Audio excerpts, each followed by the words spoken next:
All of you live members are also known as loyal listeners. Welcome to Agents Influence Podcast, where this is a live podcast where we are live across the world. I like to say that because we literally are. Come on now. You couldn't do that with your little digital little camcorder back in the 80s, could you? But we can now. That's why we're awesome in 2020. I am here today with the dudes, with the people in our industry. I've said this a lot, guys. You may have heard me say this, may not. I can't wait for the industry to get to know who you guys are. You know, you guys are already out there. You're already started, but this industry is so great, so vast, but yet so small. It's just that there's pockets out there, and I want people to get to know you the way that I've kind of done my research on you guys. And you guys seem like that you guys take insurance seriously in a unserious way, which I like. It seems like that you guys, but yet are professionals at the same time. And I want to get to all that stuff. I really, truly do. So what I guess I should announce and should introduce you guys. Everybody who is on loyal listeners, please welcome to that podcast the guys from LaPointe Insurance Agency, Mr. John LaPointe, which is in the middle for all you people who are watching this live. And then we have Al Robinson, which if you're watching, he's over there on your left. And then Rick Lima. And these are LaPointe Insurance Agency. Actually, there's a whole lot of other people who really make things happen there. We get that. I get that. I have an agency too. But hey, guys, welcome to Agents Influence. Thank you. Thanks for having us. Thanks for having us. Super exciting and great opportunity. It is going to be a good opportunity. So these guys are all in one inside of their place. Are you guys in your office? Yep, here in Fall River, Massachusetts. Fall River, Massachusetts. And if any of you guys don't know, be sure, Sarah or anybody in my team, if you guys are watching, be sure to go get their video fully insured, fully house insured. Fully insured house. Fully insured house. Excuse me. My goodness gracious. I have so many things around my screen. I'm looking at. Anyways, go get the video and put it into the comments section so all you guys can see. I want to get to that video, and I want to get to why you guys are different and how you see insurance and why this is the greatest industry God ever created. We all know that, and you guys live and emphasize that. But before we do, who's a Droid user? Who's an iPhone user? iPhones. Yes. It's okay. I'm used to it. I'm the odd man out a lot. That's okay. What's the last app that you downloaded? John, what's the last app you downloaded? I'm pulling it up right now, Jason. Al, you too, and Rick, I need you. Microsoft Teams. Microsoft Teams. Just did it last night. We had a management meeting, and we're going to start using that in the office. Teams is fantastic. We use Teams. Good stuff, dude. Al. Yeah, I downloaded an app called OfferUp. My wife is probably going to kill me for saying this, but I'm trying to sell some old furniture in my house, and that seems to be the best way to do it. So OfferUp is the last app I have on my phone today. OfferUp, that's how you can sell old furniture and stuff, right? Yeah, it works good too. It really does. Sweet. So is it like a Facebook marketplace? Yeah. Sort of? Okay. Yeah, exactly. Oh, boy, we could all use that. I'll tell you what. Hey, before, how about you, Rick? To be honest, I was trying not to be rude and left my phone in the other room, but I'm trying to think of what I downloaded. And I want to say I got Nest at my house now, that Nest thing. Love it. So, it doesn't give me any bonus points for insurance, unfortunately. They don't care about that. It's going to have ADT. But Nest to wear. I want to see if anyone's stealing my porch furniture, man. Don't steal my pumpkins. That's right. I'm a Nest guy. I'm with you. I am totally with you there. So I'll start with you first, John, and then we'll go the same. We'll just go the same order. Actually, we'll start with Al, and then we'll just go what I see as left to right, kind of like that. But do you love to win or do you hate to lose? I love to win. Just, growing up, I think you have that competitive mentality just to always be a winner. If you're not first, you're last. That's how I look at it. So, all right, you, John. As much as I love winning, I'm going to say that I hate to lose more. And it's because I remember the times that I lost. Those are the times that stick with me. And I wish that I could have done something different to win that. the losses sting forever. Yes. The losses sting forever. Quote that up. Hey, I put that out there. They do. They still hurt, whether it was high school sports or an account I lost or whatever. The losses are the ones that stick with you. Rick, what about you? Yeah, I'm gonna have to go with John here too. Yeah, I play a lot of softball, and we've won a lot of games and a lot of like championships and stuff like that. And I'm like, I remember the hard losses, man, more than anything, and it just drives you to not get back to that point. You just don't want to feel like that again, you know. And I expect to win. So when I win, I'm like, yeah, I should have did that. You know, I'm excited, but I'm not like over the world, you know. That's right. Yeah. Luck or skill? Al, which one's brought you where you are, luck or skill? Skill. John? Yeah, definitely. I would say skill. Skills are important. And somebody said once that, like, luck doesn't just happen by chance. You like give yourself more opportunities to fall upon luck. So luck is really a benefit of those skills, I think. I agree. You agree over there? Al? Yeah, I would say luck. I'd say luck to get me in, and just when you're coming out of college, you don't think, oh, I can't wait to do insurance. Like it's you just don't think of that. You'll either see younger people in sales will go to be a mortgage or a lender or a realtor. So when you get into insurance, I lucked out by getting into it. And then from there, I worked my ass off. So some people, I've heard a lot of people say, one guy, it was recently, I don't know if we've played his podcast yet, but he said that the skill part is me putting as much opportunity as I can into the bucket. And then as I'm going through it, I just get lucky on some of the stuff I fill. So I thought that was pretty well said. So I like that. And Miss Caitlin Agar, who is watching, says that is a hard question. And she is right. The new host of Age of Independence, Miss Caitlin Agar. But let's get into this. What I want to do is I want to take back to let's get to know you guys. Okay. So we don't have to know individually. Were you guys friends before? Take us back like everybody a year or so before you got with LaPointe and kind of bring to how that came together. Could we do that? Whoever wants to lead. I think we'll do it in chronological order of who started in the business. So I'll go me, Rick, Al. All right. So this is a family business. LaPointe Insurance is a family business. My grandfather started the agency in the 1960s. My dad and my aunt bought the agency from him in the 80s. And they grew the business through a series of acquisitions. At the time, that was a really good way for them to grow. Then they kind of plateaued. They did what a lot of independent insurance agents have done, and kind of had a good book of business, but we're keeping things status quo. I joined the agency 4 years ago. It's actually 4 years ago yesterday, October of 2016. I joined the agency. My dad took a flyer on me, hired me as a producer, and said, hey, I'm going to give you a lot of rope, and you can either run with it or you can hang yourself, man, and just go, do your best. And just, started as a commercial lines producer, but then was really just like doing a lot of research on what successful agents were doing, and came across some of your stuff, Jason, came across some other agents. But what I really liked was there's a lot of agents out there that focused on real estate.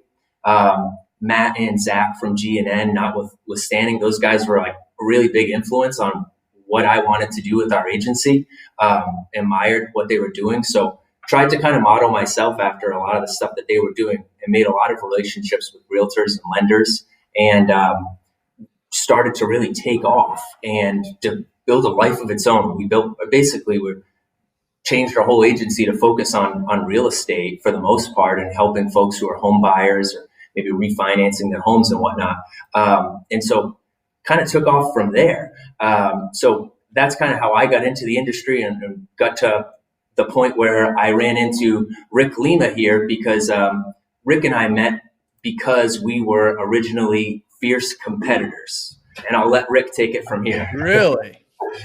Jason, I was a single guy, and I love to party. So what did I do? I went to networking events. That's what I did. So I was like, hey, let's have a good time. And I was very into all I have at that time is the business. So I'm like, yeah, all right, let's go join both up. Like John said, I actually stumbled upon meeting mortgage lenders and stuff. I knew a couple from like softball. There's a big network. So I knew a couple guys from there. Starts trickling. You start meeting other people, and hey, come to my event. All right, great. Go to the event, and that's where me and Johnny met. And gotcha. I was a lot more likely to come here than he was to go where I was. It makes sense. It's kind of in the name there. Makes sense, right? We started talking. All the people we worked with knew both of us, and they were like, "Rick, you should really talk to John," and vice versa. And it took, I would say, over a year for me to actually pull the trigger on it. But I was like, you know what? He saw me on the vision and what we would be together. Like we could go, market together and together.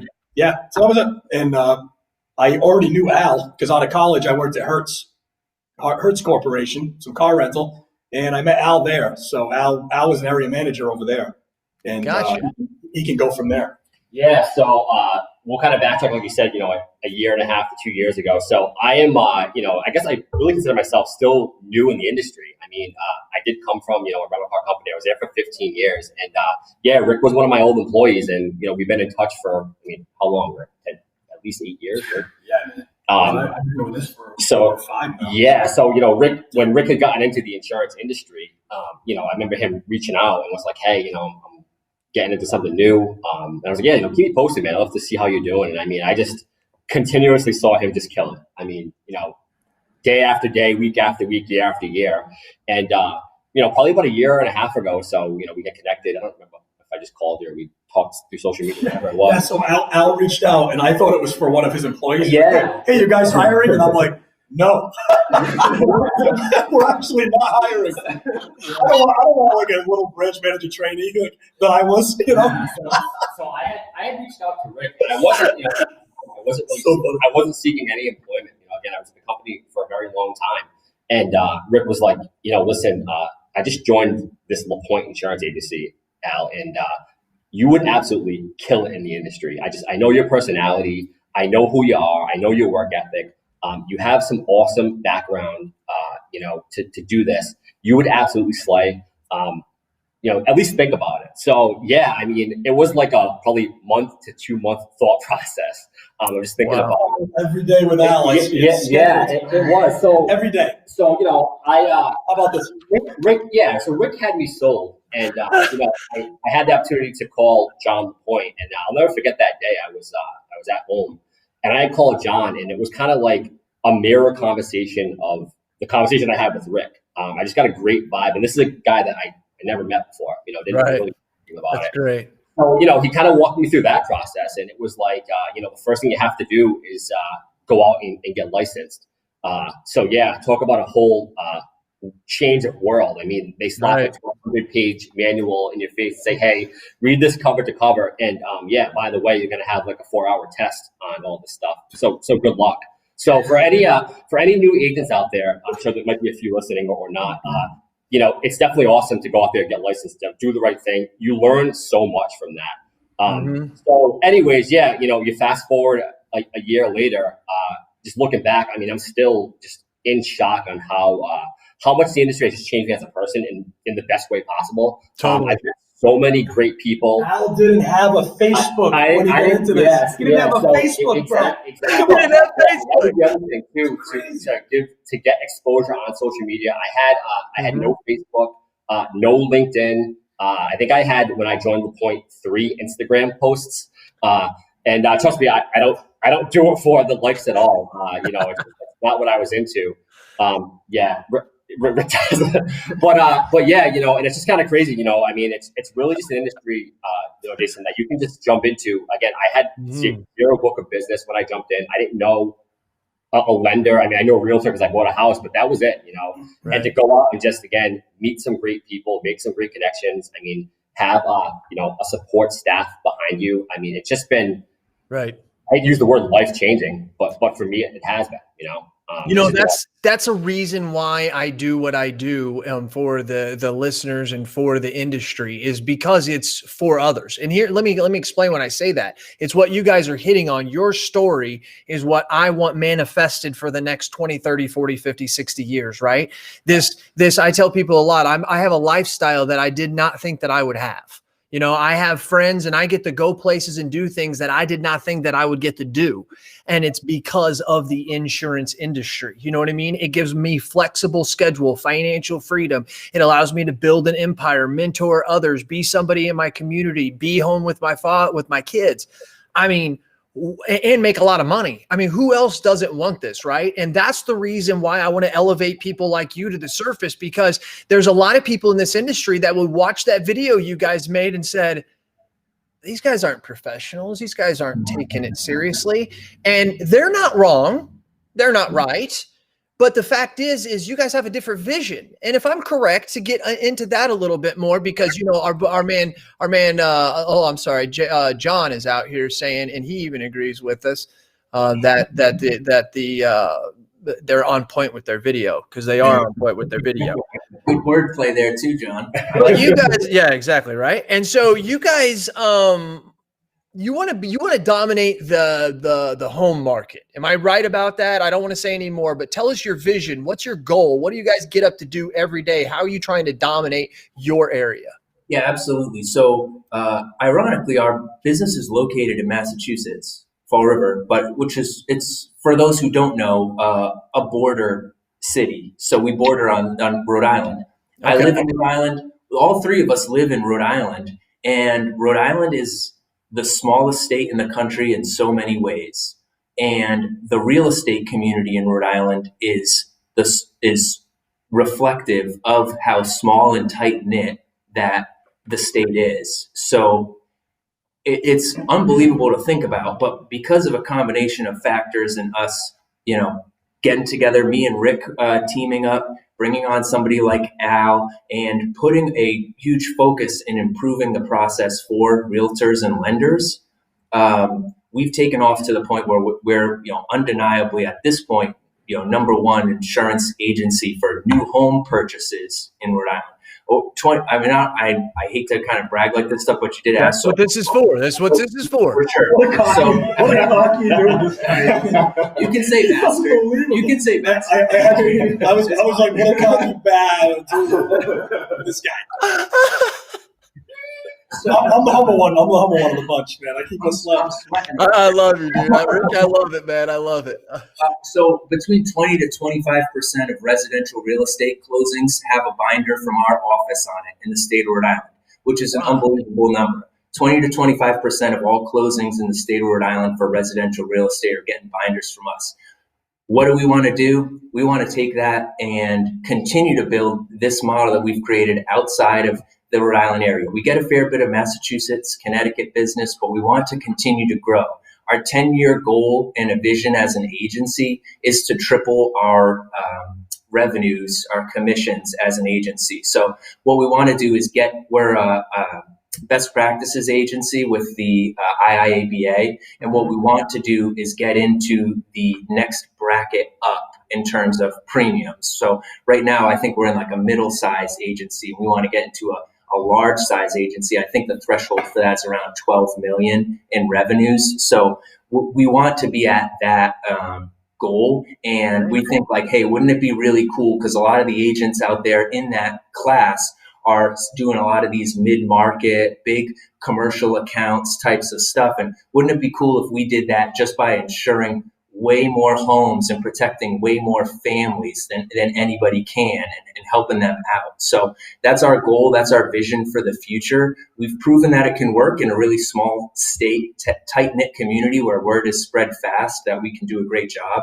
But our goal is to continue to expand that geographically and to create new partnerships and use that to elevate ourselves to that next level. So I'm wondering, is there like only like 4 or 5 insurance agents in the Northeast Massachusetts area? Because you guys are right by our boys at GNN, right? And Matt and Zach, and they dominate the market like you guys do. I guess there's only like 3 agents that write all the homeowners insurance. Because if you know Carlos Vargas from Vargas and Vargas, he's got like a $40 million agency, and that's all they do is lead with homeowners insurance. I mean, what is up with Massachusetts? And you guys write some homeowners up there. And I mean, absolutely, you guys are killing it though. I mean, it's just ironic that this little pocket, and you make us, do you think it does have to do with the fact that the states are small? That means that there's a small knit community of realtors and stuff like that. Does that help? Why is it that this is coming from your guys' area? I really do think so, Jason. And you can. I don't know. Everything's within an hour. Exactly. It's a densely populated area. Everything's close. I don't know. Realistically, it's really I don't know what it's like in your area. So what state are you in again, Jason? I'm in Illinois. So in Illinois, like in the major metro areas, are there strong networks in terms of like networking groups and getting out and meeting people for the real estate community? Yeah. There are? Okay. There are, but we just don't have somebody who's just like dominating in that. I mean, like that. And maybe there are in Chicago and other things. I just find it weird that very small area you guys are in. And then you said, it's a small area. I thought to myself, well, that would make sense, because like me, Chicago is 6.5 hours from me. Right. Exactly. So it's like, and in between me and Chicago, there's nothing but like cornfields and pigs. I'm serious, Exactly what I was going to say, Rick. Yes. Rick and I'm telling you, Rick, we're going to have the beer together when we meet each other. We're totally on the same page. I'm kidding. No, so okay. Well, and here's a good question. This is just a question once again coming in from Caitlin. Do you find that most new home buyer clients bundle with auto at point of sale or afterwards? I'll answer that question, and most of them afterwards.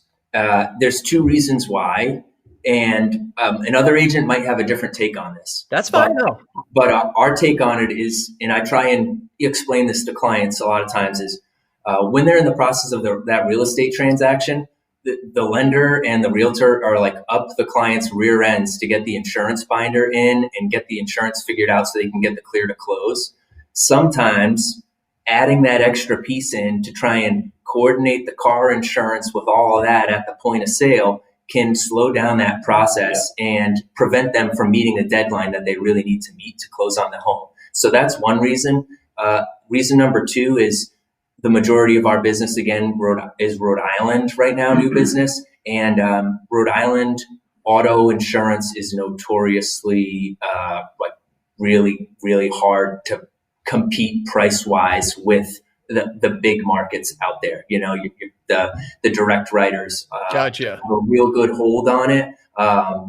Especially with the first-time home buyer market, which is like guys my age who maybe have 1 car and they might not even be married yet. Those types of like 1 car, 1 person, or maybe 2 people, 1 car, we are dominated on price on those. Really? Yeah, just to be completely honest, and then, but the good thing is how we plant that seed, because once it starts to get a little bit more complicated is when we become a great asset to the client. So maybe they got a kid who starts to drive, maybe they get another vehicle, they're looking into an umbrella, all that stuff is where we can really come in. But we struggle to beat them on price. They're coming in, they don't own a home, they rent an apartment, they've got a HO4 with Geico and a auto policy. State minimum limits, so we Yeah. can't give them the continue like the previous. They're putting down a huge limits. down payment on a house that they're not sure they can afford yet, and they can't be convinced to increase their limits just yet either. So to answer that question, Caitlin, auto most often comes after. That doesn't mean we don't do it at point of sale. A lot of times we do, but majority of the time afterwards.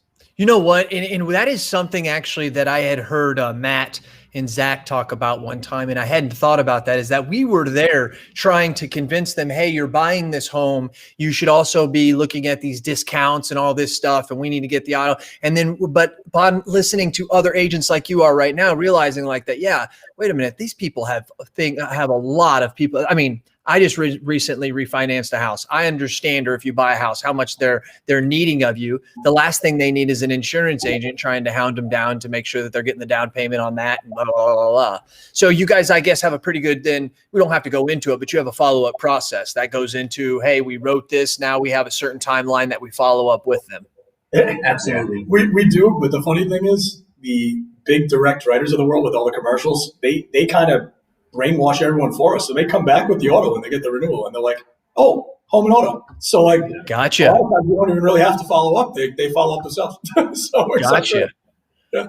Gotcha. That makes sense. So as far as getting your marketing and your strategy out there, okay. And so what made you guys go literally off the rails and try to create some shows? I mean, what really made you do this?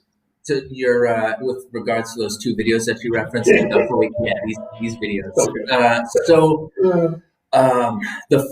This one that's up right now, fully insured house. Quarantine. Yes, back in quarantine. This was March. Rick and I, our girlfriends were actually out of town. Or my wife and his girlfriend out of town. They were out of town. They were They were in Florida, and it was like right when things were starting to hit the fan, and they were there and they were going to be coming home, but like everything had kind of like gotten eerie and dark, and I was like, hey, Rick, like, I don't really want to go home by myself tonight. Because actually, Johnny lives like an hour from me, which around here is very far. So I'm like, all right, hey Rick, like, can I come over to your place? So we're just hanging out, drinking beers and stuff, and I don't even know how it came up, but we started just kind of like maybe the song started to play, or like the Full House came up on Netflix or something, and we just started to kind of like like jokingly sing the song a little bit, and like we were adding in an insurance line here and there. We do this all day at work with like random songs that come on. You'll just see Al look at me. Binders, like every song that comes on the radio is like Binders comes into play at some point. Insurance, we'll make our own whatever. Exactly. So like Full House like came up, and we're just like kind of shooting the shit with this song, and all of a sudden we're like, this could be good. This could actually be pretty hilarious. Pretty funny thing. So we just kind of banked the idea, but I that night went home and like wrote the full lyrics to. Yeah, I woke up to a text of like the full song. I'm like, this guy's out of his mind. It's like, what is he doing? Wow. So when he put all the text down, it's like, oh, we're doing this. Yes. Yeah. I mean, oh my and God. We gotta find the car, man, and we just happened to find one in Bristol where I grew up and stuff. So we went and snagged it, and we rented the car, and then we have a team that we work with, and I'll give them a shout out because they are please do it. Come on. to work with. Namra Consulting, NAMRA, and these are a couple of guys our age who. I started working with about 3 years ago. They handle our content creation for marketing, mostly video, but some other stuff too.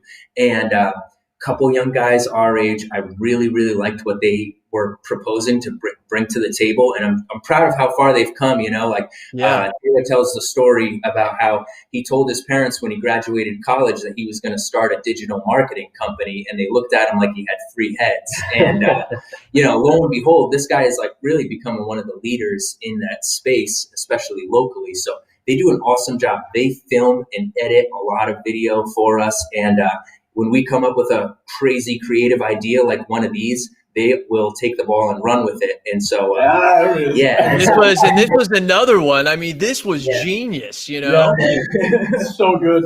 And so, good job, Al. Al can explain how this one came about for sure. So he's coming up on his 1-year anniversary with our agency. Yeah, so it's kind of funny how this one came about. So one of the networking groups that I'm in a few months ago had a 90s themed Zoom meeting. So when I found out that, the next week was going to be a Zoom meeting, I literally hung up the meeting and I wrote this, like the first thing that came to mind for some reason was the Fresh Prince of Bel-Air. I mean, we all grew up in the 90s, like just something that, we know. Yeah, we all know it. Yeah, exactly. So no word of a lie. Like I shit you not, like I wrote that rap in like 18 minutes. Wow.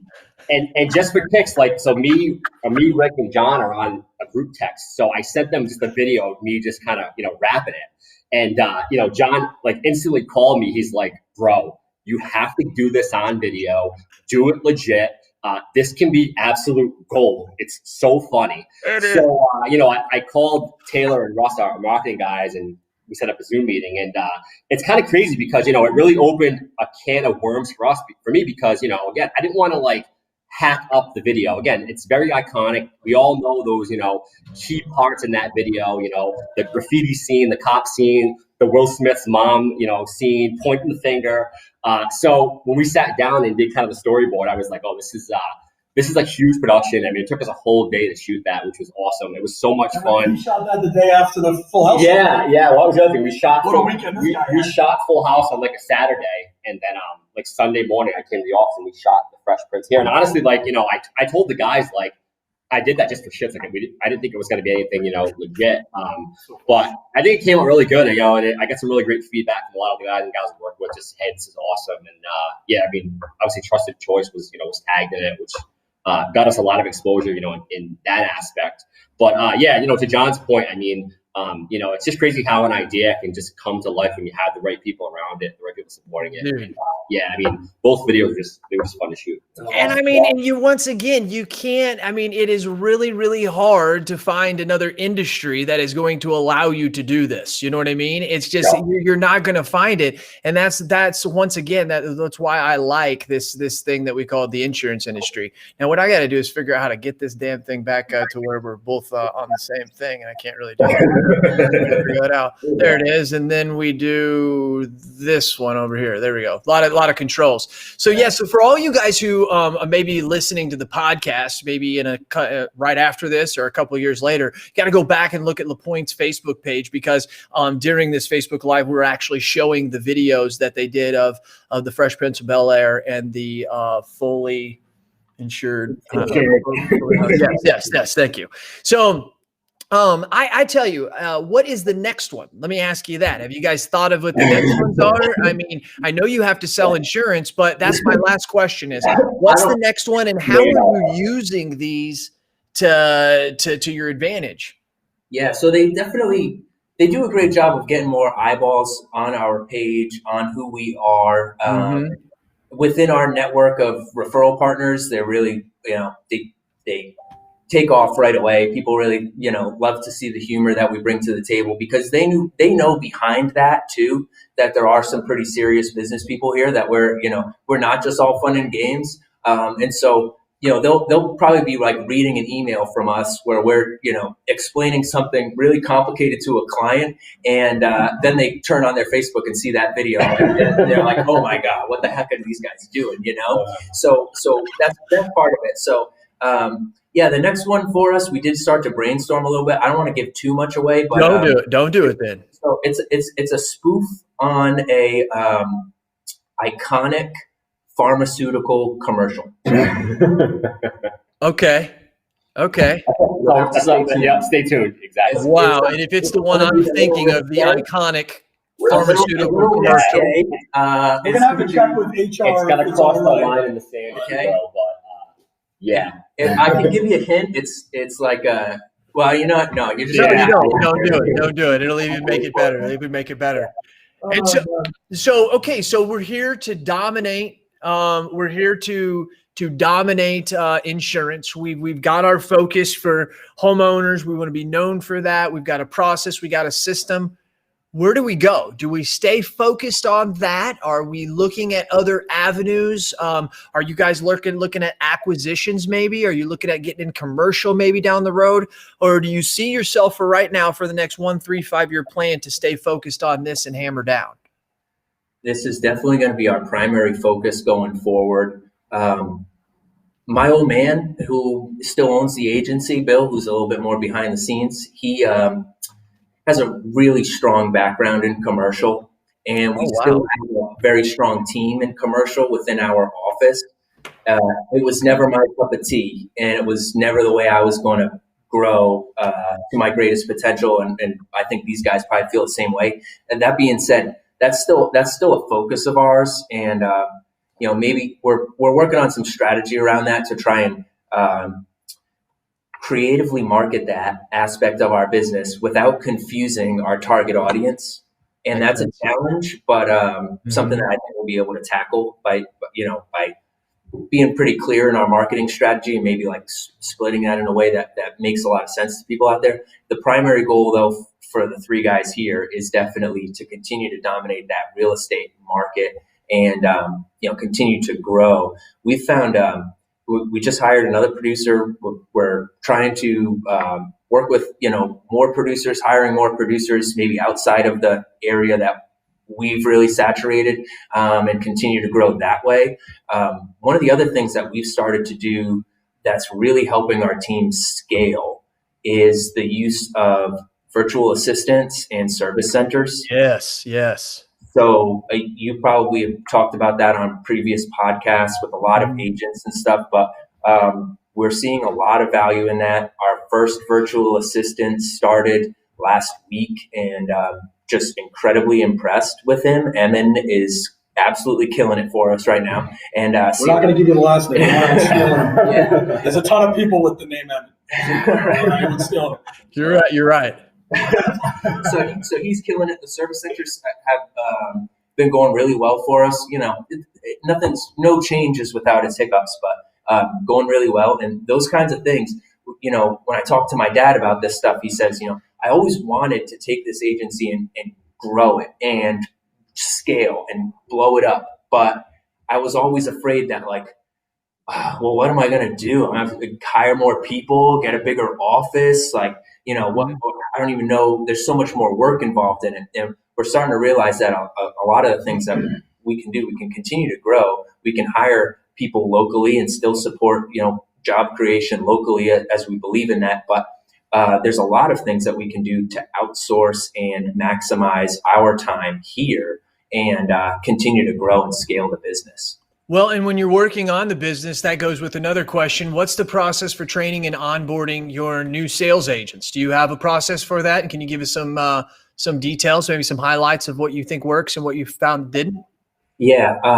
Well, Al can probably speak to this a little bit more because he's the newest. He was the guinea pig, right? He was. Yeah. But for me and Rick, he was our first hire as a salesperson under the two of us. So gotcha.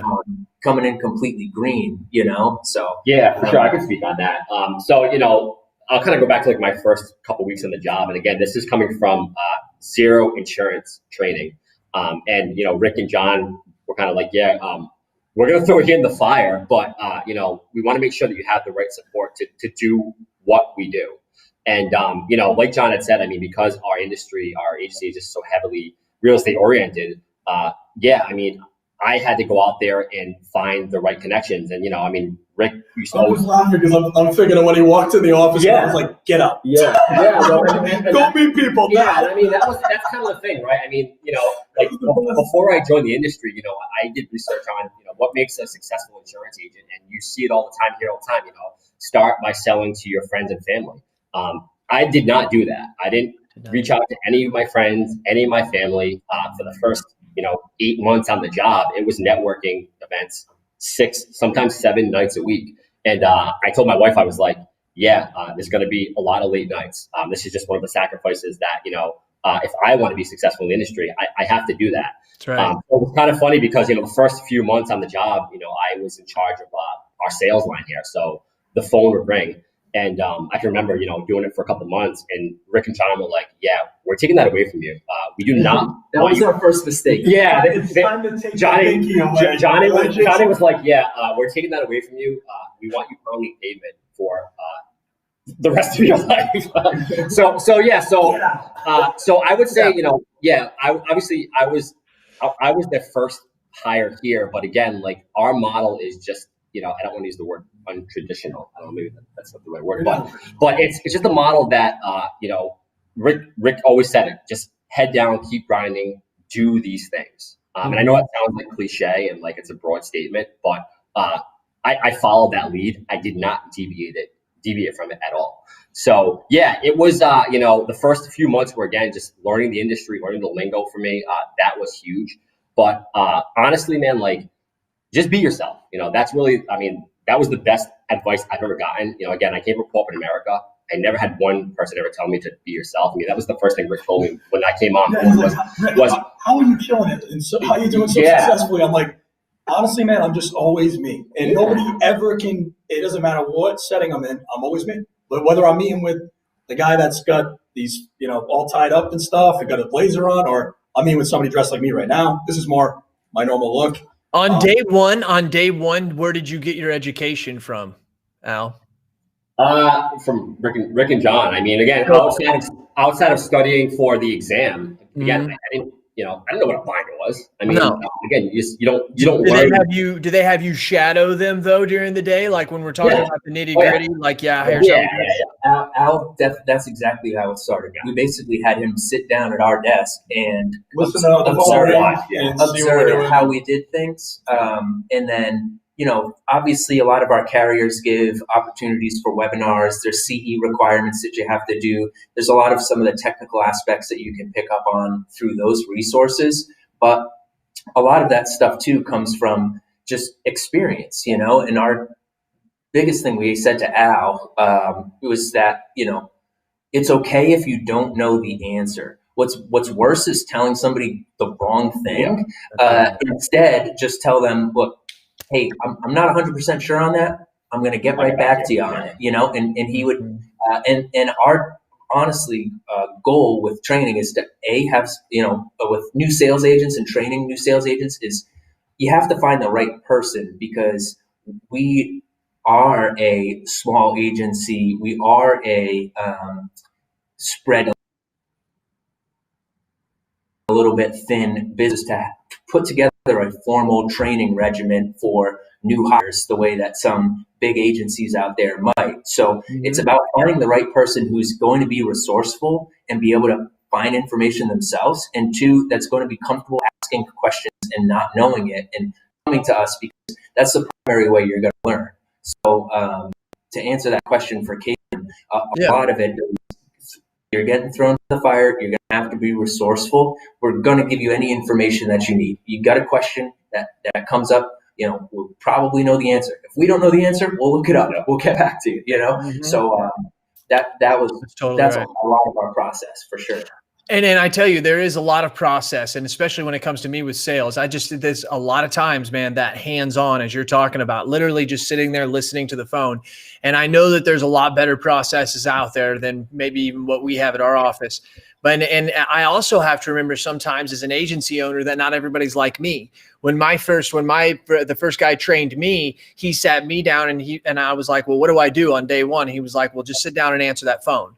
And I was like, all right, but I don't know what to say. He said, listen, and I'll never forget it. He said, there's only about 8 to 10 things that they're all going to ask you, or that they're going to possibly ask you. As soon as you know those 8 to 10 things, you're going to sound like a rock star. It was around 2 or 3 weeks in. I remember I'm sitting there talking to this lady about her nationwide homeowners policy, and I 3 weeks in, I don't know shit, right?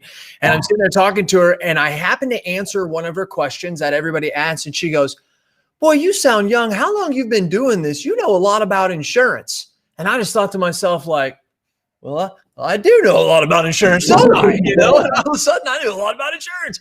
And the point is that when that phone would ring and I didn't know the answer, I would hit mute and I would turn back to the owner's wife and be like, hey, what they're asking this question.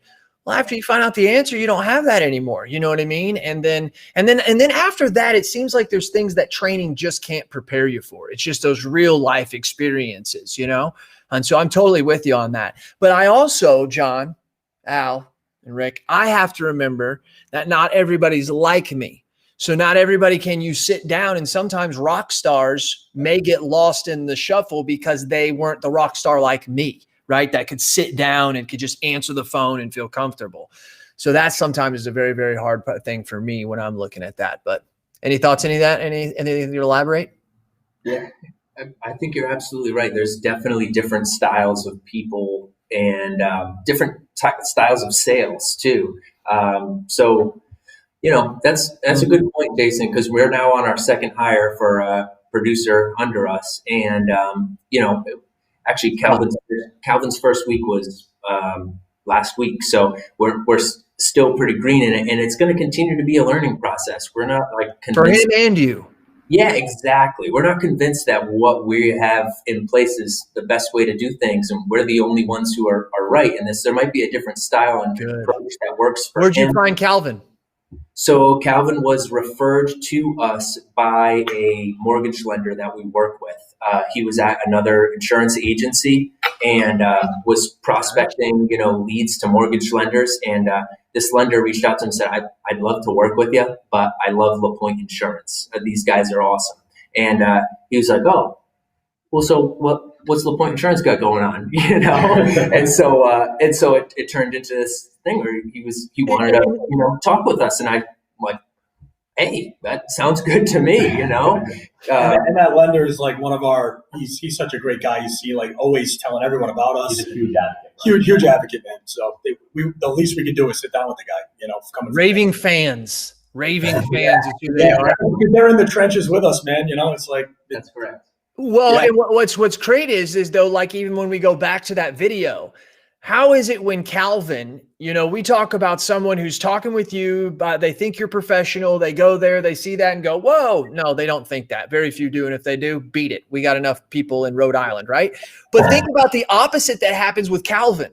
Calvin's like, oh yeah, let me call this other insurance agency because it's probably like the male, stale, and pale insurance agency I work for, And he goes onto your Facebook page and he's like, holy crap, this is awesome. You know what I mean? It's a recruitment tool at that point in time, right? It just shows that you guys are cool. We showed the video in the first meeting. Yeah, like during the interview, we pulled it up on the big screen. I was like, hey man, like we could talk to you about insurance all the time. I could talk your ear off about how we got the best markets and process to sell insurance.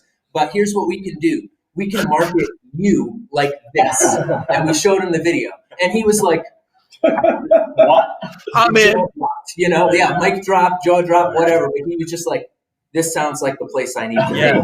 He left the meeting, and I was like, well, hey, man, why don't you take a couple weeks to think about it, whatever. And he's like, well, like, can I join now? Like, and I was like, just sleep on it, man. Like, make sure it's the right decision. It's really, like, it's honestly not that great. Is it? It's not that much fun. So you're absolutely right. I mean, it's the kind of thing that other insurance agents out there could be envious of, or think like, geez, like that would be a cool place. Like we're now, it used to be like impossible to hire people. And I talked to Sue, who's our vice president here, and my dad, and how much difficulty he had trying to hire good talent to be part of our agency. And now we have people asking us to be a part of it. And that's like a really, really great feeling. Really, really awesome. And it means that we can, start to narrow down too, to pick from the best people and make sure that we really build a very strong team. So it's awesome. Building a strong team is what's required to build a strong empire, right? When you heard me say those things that I love about insurance, I say there's 5 truths to insurance: financial freedom, flexible schedule, community contributor, empire builder, and mentor. I believe that if you do this insurance and this business right, and you give it your all, you're going to get those 5 things out of it. And you really think about it, that's life. I mean, those are the things that we want. And by what you're doing with Calvin and what you've done with Rick and with Al is that's part of building the LaPointe empire. But what's cool is like everybody's in charge of their own little empire, right? So Calvin right now, he just has like a little street, right? But it's up to him. And it's cool to be able to speak that into people, like to let them know that like this is not Jason Cass or Travis's insurance agency. Like we're building an empire, and the empire gets built by those like you who add on to it, right? And that's what we do. And I think sometimes that's what gets lost. And sometimes I think that that's what flips the switch and has people looking for you, because deep down inside, we're people. We like to build things, right? No matter who you are, you could be a mother, you could be a child. We like to build things. And if you're an insurance agent and you like business and you like people and you like helping people, it maybe not like, it's not so much today. And I think I want to say this to you. Let me throw this out as the point. I think today that people, good it's like our millennials or our generation, we're okay with building something. It doesn't mean that my name has to be on the door. I just want to know that I'm part of the empire and I have a say in how it's being built. Wrong or right? 100%. 100%, yeah. That's it. That's coming from the guy whose last name's not on it. So Yeah. I can agree, but it's impossible for me to make the point because my name is on the fucking sign, you know? So, like, I don't know what to say. But these guys maybe can attest to that. Like, I do try and work like I just try and outwork everybody, honestly, man. Like, because my name is on the sign from day one, that was the one knock that I could ever have against me. And that anybody who was another person that worked here or saw, you know, was like, hey, he's working for his daddy, you know, like, of course he's got all this opportunity, you know? So I was like, I'm going to show you, you know, like I'm going to show you it has nothing to do with the fact that my dad owns the agency, you know, I'm going to take this thing. I'm just going to like blow it the hell up because I can work harder than everybody else. What was the first thing I said? What was the first thing I said to you in our lunch meeting? Yeah. When I was trying to recruit Rick, he said, nobody's going to outwork me. Looked him in the eye. Like that. I'm like, you're so wrong. And that's how we, honestly, So good. we have such a healthy competition, especially, you know, Al's newer and Al's getting there. And I love to see the day when Al starts crushing me and Rick on monthly numbers. But me and Rick have like such a great, healthy competition where we're like always just trying to one up each other. And, you know, like, yeah, I don't know. Sometimes the kid's a beast. I got to give it to him. You know, I really, if you don't think you're the best, who else does? You know. So let me ask you this: are you guys processing business, or are you just collecting information and selling, and somebody else is doing the work, or are you just bringing them in and somebody else sells it? What's it look like at LaPointe? Little bit of both, Jason. A little bit of both. Exception Okay? every rule. There's an exception every rule. That's right. We have a process in place, right? So here's, in an ideal world, what happens is client calls and says, hey, John, I was referred to you by so-and-so. I'm buying a new house and would like to get home insurance, right? So I plug it into a shared list of leads that we have with our team. We have a sales support team that grew from 1 to 2 to 3 to 4 to 5. And now we have 7 girls who work on the sales support team. Fantastic. And we put all the relevant information from that conversation with the client that they need to rate and quote. They'll go into comparative rating, and a lot of times some of them are so good that they don't even bother with the comparative rater. They just know exactly what's going to be a great market for this home.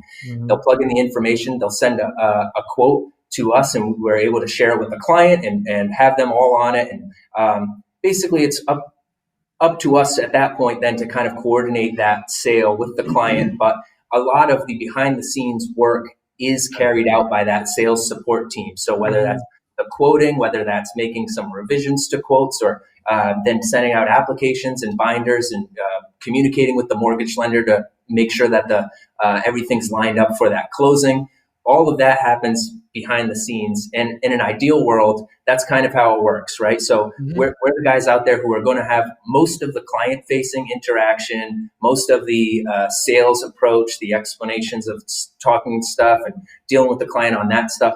Beyond that, a lot of the behind-the-scenes work, we're able to rely on an awesome team to carry out a lot of that. And that's one way that we're able to put out numbers that we can is because we don't have to rate every single policy. We don't have to do every little thing. So it's a huge benefit to us to have that team. Now, like Rick said, there's an exception to every rule because there's a lot of times when, we're going to end up doing some things start to finish, whether it's, hey, we're closing in 2 hours. Stuff like that, right? Because our how team's did you working get on this far? Yeah, our team process. It's unbelievable. How are you going to close in 2 hours if you don't know what the paycheck has to be? You don't even know what the insurance is. It's crazy. I'm telling you. It is. So we're here to. We just get it. We get it done one way or another. It'll follow the process in an ideal world, but a lot of times we have to triage and handle it like the emergency. Let me ask you this, John. So you guys have these 7 back office people, which is cool. What did you get the VA for then? So the VA is helping with a lot of the some of the more, I would say, busy work type of things that are involved. So I see the potential in VA now, right? We wanted to start very small. And yes. The most simple of tasks that we felt like, we were very comfortable with having somebody do if we didn't have a great relationship with them. So a lot of it is some processing work. Right now where we started on, and this is enough for a full-time position. It's crazy. Is mortgagee changes, mortgagee changes, and other endorsement upload, and those are two tasks that can fill up a VA's day. Can have a day, day, because we actually have a full-time person doing that now. Yeah, so we know if you can fill up your day. So, but like that person that we have here she, like, I want to see her grow into more of a role here as well. So give her an opportunity to do some other stuff. So I think a VA, that's a great place to start. But as we've started to work with VA, there's a lot of things that they can do a lot. They can do a lot. We had an agency of 10 people with one VA. We now have an agency of 7 people with 3 VAs. So we're growing. You know what I mean? So it's like I was the same exact way though, because and it's not that you limit them. It's just, you just don't know. So it's like, hey, this is a business. We have to run like a business. So we're going to slowly ease into this, And they take care of everything. We have 1 senior account manager, and then we have 3 VAs, and there's me and the owner, and then there's a person at one of our other locations. And we all they do everything, and she handles it. Now, we don't write as much personal lines. We write a lot of large whales and stuff, a lot of large clientele. But the fact is that there's a lot of that busy work that she doesn't need to be doing. One of the things I even found, like there's even team systems out there, right? Like where they work as a team. And I have always found that I think that the more VA, more hands-on we are with the person, even if you have great process, not everything happens perfectly, as like you guys are saying. So even if you have a great process, you need somebody that you could still keep in track. I always say like this, my front office people, my senior account manager, she's my general contractor. She's the one who knows the whole project, knows everything, right? If I send it to my team people who work as a team, a company that I used to work with there, they were really good at like computing power, like heavy lifting, like boom, they could get 10 quotes done in 5 hours, right? I mean, they just boom, all on it. But they never got detailed, right? They couldn't get down to where we needed. So that's where I kind of brought a VA in the in between of them, and I would use them as my GC. I would use my team people as more as the framers. If you're familiar with building a house, they kind of like throw stuff up, but then you have the finishers, right? Those are the people who come in and really do the detailed work. I started to find out that team environment, I could actually almost replicate without needing it. So here was one of my problems. And people say to me a lot, they say, well, why would I have a team environment versus a regular VA? Very simple. If I have 5 quotes that come in, I can give that to the team environment and have those back in 3 hours. If I have 5 quotes come in and I give them to a VA, they're just like any other person. They got to process them one at a time. You know what I mean? So that was some of the things that we found out. Well, I kind of found out that we don't get 5 quotes all at once. That's not something that we do. So having that big computing power was kind of too much. It's too much horsepower. We didn't necessarily need it. We needed more of the finishers. And so I think that that's kind of the way that people can look at how that works inside their office. But it would be very, very hard, like to get a team player to do your quoting, because as you guys know, you do your own quoting. There's so many variables, right? So many different things. You can train a VA to quote. But a matter of fact, I have 2, Marvin and May, and that's what they do. We use agency VA, by the way. Who do you use? Same agency VA. Agency VA. Okay. All right. Yeah. There's some great VA companies out there. I was just curious. Yeah, I run AI, Sarah, who actually is the person you may have been getting some communication with. She's out of California. She's full-time W-2 employee, but everybody else that runs this is all VAs. I mean, they're unbelievably talented at what they can do, specifically for what we need them to do inside the insurance industry. They really, truly are. Awesome. Yeah. So anyways, we're sitting here having a VA. Anyway, sorry, loyal listeners. But yes, it has been about an hour. Holy cow, dude. I have not even looked down at the time. So yes. Hey, man, I mean, kind of wrapping this up, dude. I appreciate you guys coming on. You guys have got some awesome things here. I always like to do this with leading readers or leaders. So hopefully one of you guys are. I always say that leaders are readers and readers are leaders. And because since you guys are leaders, you're probably readers. What are you reading? book that I read most recently was by Cal Newton. It's So Good They Can't Ignore You. Have you read that book? No, but look at what this guy put on as a thing. He said, Oh, so good they can't ignore you. I love it. That's awesome. We had the same thing. Same thing. He said that 45 minutes ago, though, too. That's pretty Oh, crazy. really? Yeah, that's Chris Green, the flood guru out there. Yeah. Wow. Okay. Sorry. Yep. But be so good. Yeah, that book. The book is really, really great. Basically, the premise of it is that it turns the notion of find your passion and everything else will follow on its head. And it says that that's a crock of shit, and that finding your passion, which is like something that we're all told these days from a young age, is that like, oh, find your passion, find what's like going to be so you can get behind, and then it's going to all flow from there. You can make a life out of that. And it basically turns it on its head and says, no, skills are more important than finding your passion. Find what you're good at. Find what you're really good at. So it could be the job you're in right now. It could be, a different job, but find what you're really good at, and then be so good that they can't ignore you, and your passion will develop for that. And I think these guys probably feel the same way as I do about insurance in the insurance industry, is that insurance wasn't, even though my name's on the sign, I didn't grow up saying, I really would love I would be so passionate about insurance, like I just don't. But, I had a great opportunity to work for my dad and develop insurance. develop some skills around it. And now it is like something I'm super passionate about. So Be So Good They Can't Ignore You by Cal Newton. Good read. Dude, I love it. Anybody else got anybody else Al? Yeah, so I'm definitely a firm advocate in the whole, leaders are readers. Yeah. So I'm actually reading a book for the third time. It's called High Performance Habits by Brendon Burchard. I've read it twice already. Again, like it just has, I know. But honestly, like it has a lot of really good points on how to be your best self. Brendon Burchard is the leader in coaching high performers at all levels. So athletes, entrepreneurs, CEOs. And one of the things that he also advocates for is this daily journal. And the guys see me do it every morning is the journal asks you 10 questions. I won't go through all 10, but it's really on how to set up your day, your week, your month, your year, and how to tackle your goals and just be your best self and be a high performer. And like I said, through college, I hated reading. I definitely picked it up over probably the past 4 or 5 years, just doing it a lot more. But the book is awesome. I'd recommend it to anyone. It's, again, High Performance Habits. The author is Brendon Burchard. Rick, you read? Yeah, I don't read a ton. I'll be honest, I don't read a ton at this point. It just mostly because I'm staring at a screen all day. But I actually, when I went on vacation last year, we went to Cabo. And so this is how long it's been since I read a book. But I do read the book. No, but I love it. Thanks for being honest. You probably heard of Ed Milet, I would assume. By who? Ed Milet. No.